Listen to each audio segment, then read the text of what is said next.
What's going on, guys? So today I'm going to properly show you guys the steps needed to maintain your beard after you finish with it and after you finalize sculpting it to your client's face shape and structure.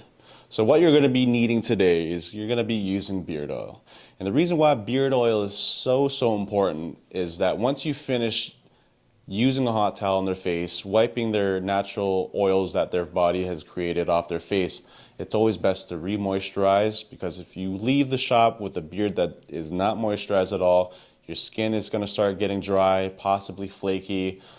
All the excess of oil that has been wiped off by the hot towel is depleted, and it's up to you guys to make sure you re-nourish that beard to give it the sheen and to promote the growth from all the natural extracts within the beard oil. So today we're going to be using CADMEN's beard oil. How I like applying this is taking the dropper out, get some beard oil in the vial, 1 drop, 2 drop, 3 drop, 4. Do the same thing on the other side, 1 drop, 2 drop, 3 drop, 4. And usually I like just sliding the vial in the transitions of the beard and like pressing it super slightly just to get into the density of it all. And then from here you could just have 1 drop, 1 drop, even eyebrows too. Add it there.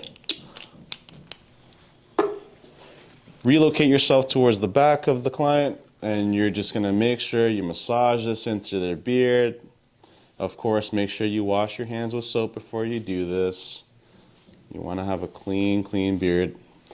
Feel for all the dry pockets, and what you should be feeling for is making sure that they feel velvety soft and all moisturized, and eyebrows as well. Here we go. Once that is all done, I like taking my pick and I like drawing the beard out of its transition just to make it look super nice and full, because what happens when you massage it into the structure of the face, it starts to cling to the face all over again. So you want to just draw this out and make it look all natural, full looking. See the final finished product of your work and see how beautiful it looks. From here you could do any more fine-tuned work.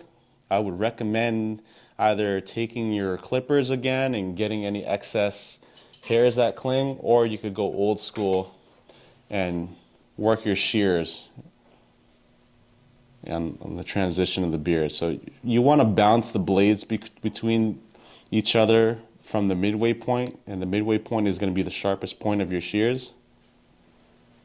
Run that through, keep it all square. And we're going to do the same thing on the other side.